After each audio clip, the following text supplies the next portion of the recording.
Hello, everyone, and welcome, dear students, to this new course about Introduction to Media Studies. And this course is entitled Media Education and Media Literacy. Well, as you know, in Introduction to Media Studies, which is a module that targets all Moroccan university students to be well equipped and to be also, to gather a large number of information to understand the basic and way media works. Today, as I have already said, I'm going to explain what is meant by media literacy and what is meant also by media education, the different, of course, techniques and concepts that are raised within this course. So, to start with, I would say that media literacy is a set of skills that anyone can learn. So, just as literacy is the ability to read and write, media literacy refers to the ability to access, to analyze, to evaluate, to create media messages of all kinds. And of course, these skills are very essential in today's world, as we know that today many people get most of their information through complex combination of text, images and sounds. So we need to be able to navigate this complex media environment so as to make sense of the media messages that bombard us every day, and to express ourselves using a variety of media tools and technology.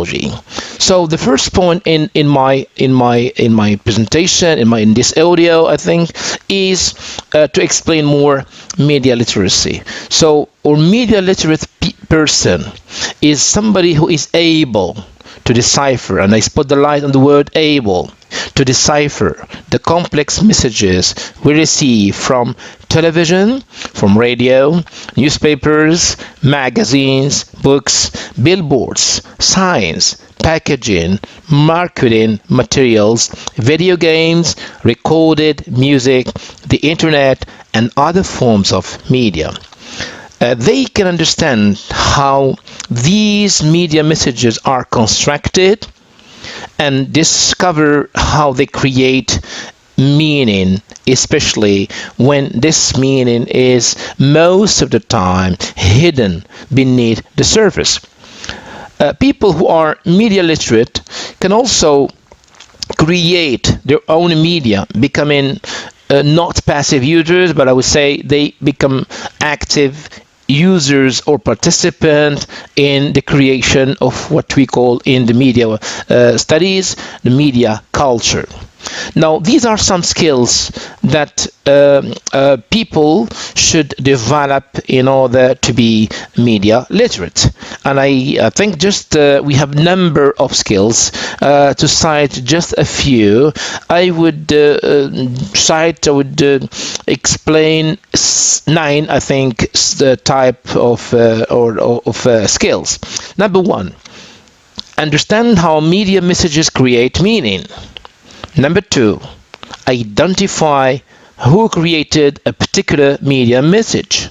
Number 3, recognize what the media maker wants us to believe or do.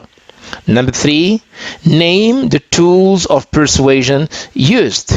Number 5, recognize bias, spin, misinformation, and lies. Number 6, discover the part of the story that is not being told.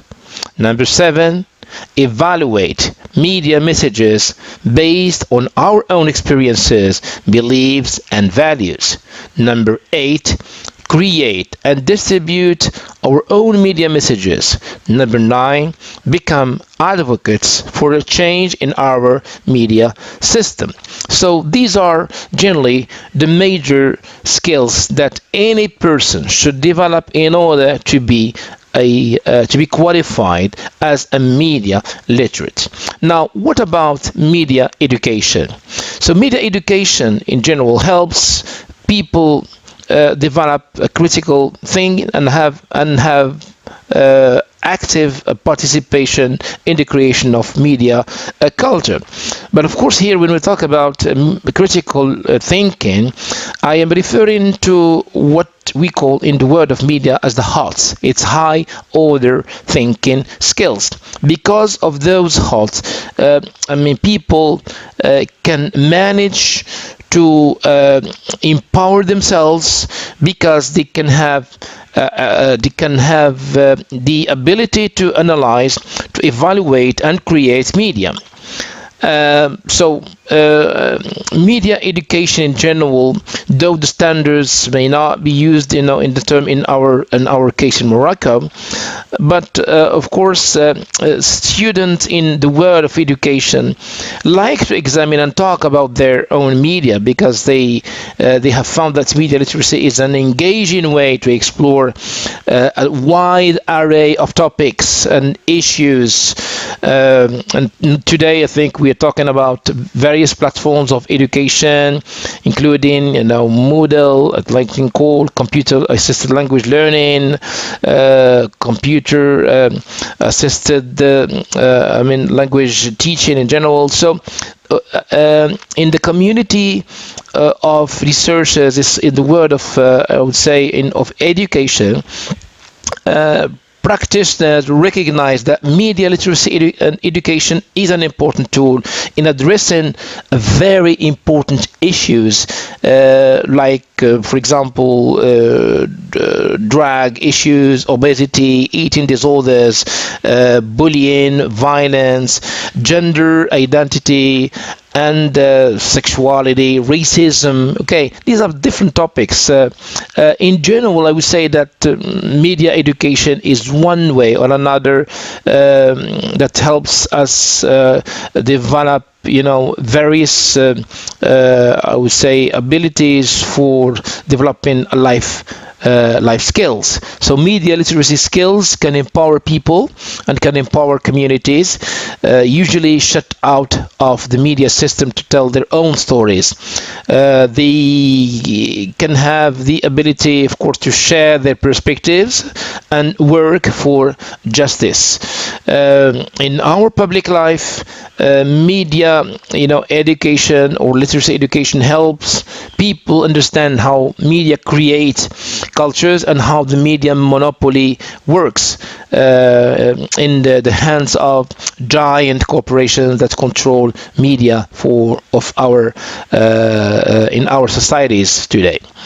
So now I move to the next point, which is, I think, media literacy concept that every student, I think, should master, should understand, because I think for media literacy and media education, the need to understand what's going on and how the work of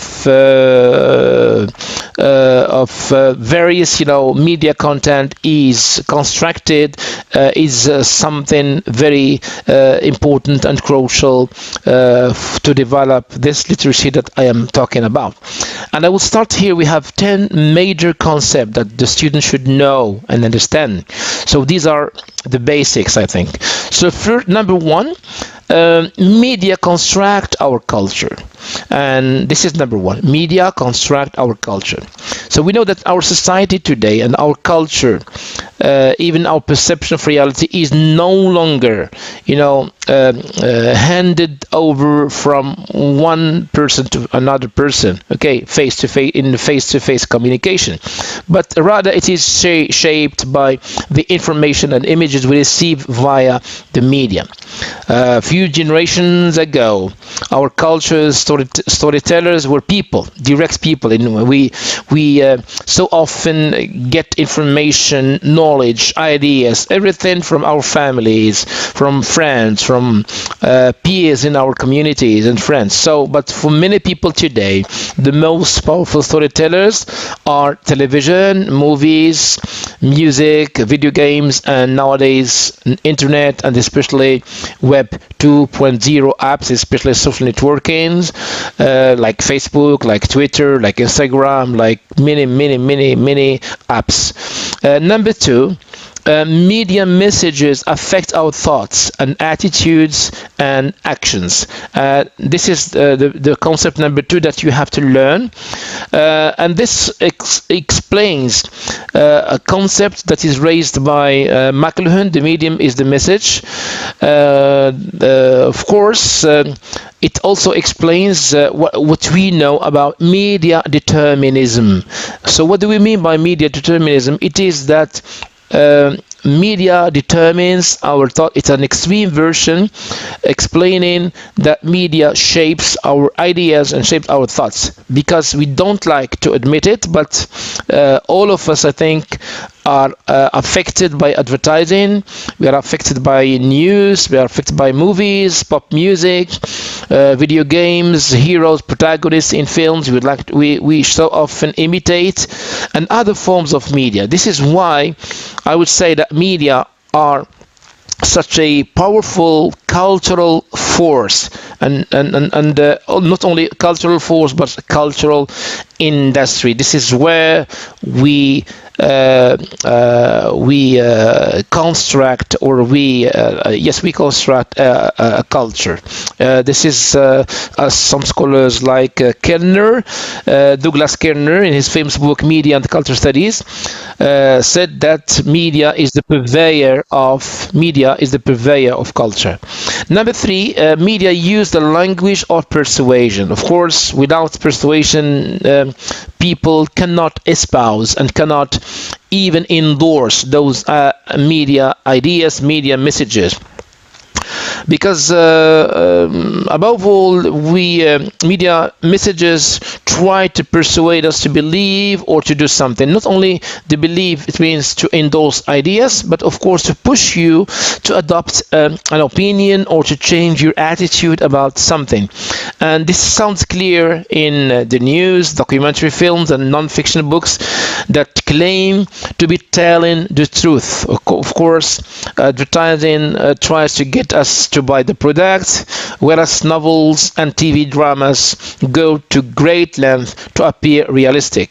To do this, of course, they use specific techniques like flattery, repetition, fear, and humor. We call this the language of persuasion. Number four, media construct fantasy words. While, of course, fantasy can be pleasurable and entertaining, it can also be harmful. And given the fact that movies and TV shows and music videos sometimes inspire people to do things that are unwise and sometimes antisocial or even dangerous, we can say that media can also inspire our imagination. And to give you just an example of advertising, because it is where people can construct a fantasy world where all the problems can be solved, but the only thing that people should do is to purchase and to buy the product that is advertised. Of course, the next point is number five: no one tells the whole story. Every media maker has a point of view, and every good story highlights some information and leaves out the rest. So, or as a matter of fact, the effect of the media messages comes not only from what he said, but from what part of the story is not told, and it is left to the viewer or the listener or the user to interpret and to build a word of himself and to believe in the reality that is taken from media messages. Number six, media messages contain text and also contains subtext. So the text is the actual word, it is the picture, it is the sound that is presented in the media message, but the subtext it is the unsaid, if you like. It is the hidden and the underlying meaning of the message that is not voiced, but it is understood. In the word of the semiotics, we call it the connotation, or the second order of signification, something that is not said, but it is understood in the media messages. So the next point is that number 7, media messages reflect the values and viewpoints of the media makers. I'm referring here back to the ideology of the media producers, because everyone has his own point of view. But the values and viewpoints that influence our choice and the words, sometimes we got them from the communication through media. This is true in the sense that sometimes we come to believe the ideas of the media producers because the way it is put, the way it is worked out, and plus, of course, the iconographic power of the pictures, plus the cueing of music and the voiceover. All these techniques, are gathered to put or to give to enhance, if you like, the aspect of attraction of the media messages. So number 8, individuals construct their own meanings from media. This is very good. Sometimes meaning is, or media messages are always negotiated between a viewer and the media producer, between a listener and the media producer, between also the user when we are talking about the internet. So we have our own values, we have our own experiences, but there is always this interaction between the user and the viewer and the other side of the coin, the media producer. Number 9, media messages can be decoded. How? Of course, by trying to deconstruct media, and people can figure out who created the message and why. We can identify techniques of persuasions being used and recognize how media makers are trying to influence us. So we notice here that what part of the story that is not being told, and how it can become better informed. So by and large, I would say that we have many forms of media today, like television, like the internet, like radio, and all these types of forms of media that seek to create passive, impulsive consumers. But if we come to understand how this is constructed, this is, of course, media literacy. It helps us then to consume media with a very critical eye, and with also trying to evaluate the source, and to know the intended purposes, and to understand those persuasive techniques that are used to create those meanings, and to make how we can manage to make sense of what we see. So thank you very much for listening. I hope you will benefit from this course about media literacy and media education. Thank you very much, and meeting you in another audio or video. Thank you very much again.